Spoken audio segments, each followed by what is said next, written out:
I used to smoke cigarettes. I started in college and I quit for a few years, and then after a kind of middling level breakup, I started smoking again. I got involved in some shamanic work, which was like, oh, we'll have cigars, and I was like, I can do cigars. I quit smoking, and then that turned into tobacco, and then that turned into cigarettes, and all of that.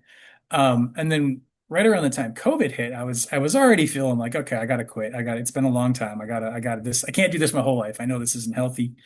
I saw both my parents go through trying to quit. Like I knew it was a hard thing. And Mm. I got this book by this guy, Allen Carr. I think it's called The Easy Way or The Lazy Way to Quit Smoking.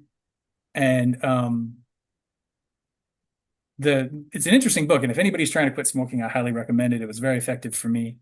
Um, but the reason I bring it up is he points out, so the whole time you're reading the book, he's like explaining to you sort of the process behind the addiction to smoking.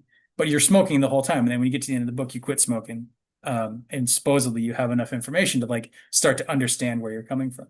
And the one that really got me was he pointed out that nicotine suppresses anxiety.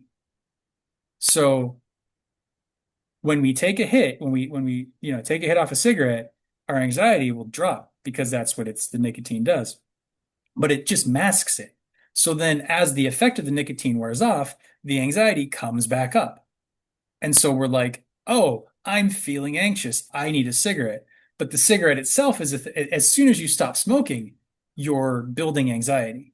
Your anxiety is starting to build. And so as soon as you stop smoking, you're setting yourself up to do it again, as long as you're not realizing that, oh, this behavior Mm. is just perpetuating my anxiety. Mm. It's not doing anything about it. And Mm. then you look at for me, I would look at the cigarette and be like, oh wow, this is just like I have this anxiety in my system, and this is the thing that's keeping me from Mm. coming to terms with it.